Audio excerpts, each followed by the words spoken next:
Bonjour à tous et à toutes, bienvenue sur la chaîne YouTube Martin Eden. Et aujourd'hui, on va continuer sur le fascisme hors d'Europe, bien évidemment. Et là, effectivement, c'est enfin l'épisode où il y a le nouveau skill de la chaîne, comme j'ai marqué dans l'épisode annonce numéro 5. Voilà, voilà. Enfin bref, on va continuer parce qu'il faut savoir aussi que j'enregistre les épisodes un peu à la chaîne, donc c'est pour ça que les nouveaux skills mettent un peu de temps. D'ailleurs aussi, j'ai d'anciens épisodes au fond du tiroir qui ont encore un ancien skill, donc voilà, on verra bien. De toute façon, là je finis le fascisme et après je finirai aussi les quelques vidéos qui restent sur la chaîne qui ont été enregistrées depuis à peu près 2 mois, voire même 3, et après on partira sur d'autres bases. Enfin bref, le fascisme sud-américain.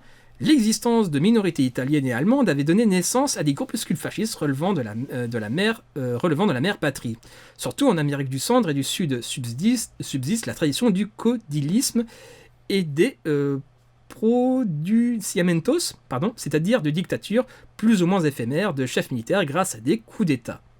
Économiquement, les richesses consistent dans la production et l'exportation de matières premières et de produits de base, et elles sont soumises aux variations des prix du marché mondial, conduisant à de graves crises véhémentes, mais par suite de la coupure avec l'Europe dès 1939, est née une tendance à l'industrialisation avec des capitaux américains, et généralement sous leur dépendance. Socialement, la caste dirigeante détient tout le pouvoir politique, parfois dans une apparence de jeu démocratique, mais comme au Japon, les officiers subalternes de l'armée, issus de la petite bourgeoisie, se cabrent souvent devant la misère populaire, l'exploitation des richesses par une oligarchie, la présence dominante des Américains. L'armée joue aussi le rôle de parlement, c'est en son sein que s'affrontent les clans. Mais la plus grande partie de la population, les Indiens surtout, à un degré moindre les Noirs, demeurent passifs, indifférents aux luttes qui opposent les Blancs, sauf au Mexique depuis Juárez et plus récemment en Bolivie et au Pérou.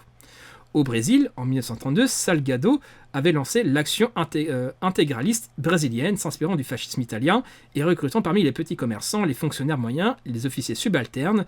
C'est un parti de jeunes qui combat à la fois le communisme, le capitalisme yankee, le prétendu libéralisme et les juifs, parce qu'on ne change pas une recette qui gagne. Avec la milice, le culte du chef, l'organisation hiérarchisée, apparaissent les traits du fascisme européen, mais ailleurs, peut-être sous l'influence de Salazar, Salgado rejette le totalitarisme, certes, il veut dépasser les régionalismes et les classes sociales, affranchir le Brésil de l'ingérence des Yankees et faire son pays le champion d'un nouvel ordre sud-américain. Mais il est aussi profondément religieux et affirme, non sans contradiction, l'obligation de respecter la personne humaine. Salgado n'accédera pas au pouvoir, mais le président Vargas, élu en 1930, s'inspire de lui tout en le combattant lorsqu'il supprime les partis politiques, interdit les élections, laisse à la police les pouvoirs exorbitants et entend industrialiser le Brésil tout en affirmant son indépendance nationale. En même temps, pour mieux combattre le communisme naissant, Vargas institue les assurances sociales, la journée de 8 heures, des contrats de travail.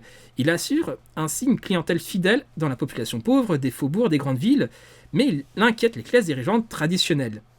C'est le gétulisme, assez proche du bonapartisme du Second Empire. En politique étrangère, Vargas est d'abord favorable à la puissance de l'Axe, avant de rejoindre le Brésil aux Alliés, comme Salazar. Exprimant l'hostilité de l'oligarchie brésilienne, les militaires de haut rang le renversent en 1945. En Argentine, le péronisme ou justicialisme est proche du gétulisme. Mon Dieu, c'est non. Brésilien, le colonel Perón entend assurer le développement industriel sous le contrôle de l'État et de donner une grande extension au mouvement syndical, mais également sous le contrôle de l'État. Arrivé au pouvoir par des élections qu'il a obtenu 56% des voix, il nationalise les chemins de fer et les fabrications d'armes. Il élabore une législation ouvrière. Aidé par sa femme, Eva, qui multiplie les bonnes œuvres, Perón devient ainsi l'homme providentiel, non de la classe moyenne, comme Hitler en Allemagne, mais des ouvriers et des paysans pauvres. Encadré par une puissante et docile Confédération Générale du Travail, il fusionne les partis politiques et exerce un pouvoir personnel policier empreint de démagogie verbale, mais populiste. Il a contre lui les intellectuels lui reprochant l'insuffisance des libertés, la bourgeoisie des grands propriétaires et le haut état-major de l'armée qui s'oppose à des réformes sociales. Uni, ces forces hostiles provoquent sa perte. Avec le justicialisme, on peut parler de fascisme démagogique de gauche. Mon Dieu, je vois, Maurice Bardèche. Bon, ça doit être un truc assez anecdotique. Le fascisme démagogique de gauche. Bon, voilà. Donc oui, effectivement. Après, on pourra dire, oui, mais voilà, il a donné il a favorisé les trucs ouvriers, enfin, comment dirais-je, il a un peu atténué la misère ouvrière, mais bon, c'est pour anéantir les libertés, bon, à un moment donné, où est l'intérêt quelque part, enfin bref. Donc voilà, là c'était sur le fascisme, le fascisme sud-américain. Peut-être effectivement sur le dernier point qui est abordé, fascisme démagogique de gauche, une catégorie un peu à part, un peu anecdotique, mais bon, quand même ça existe. Enfin bref, c'était Martin Eden en direct du Goulag, bisous à vous.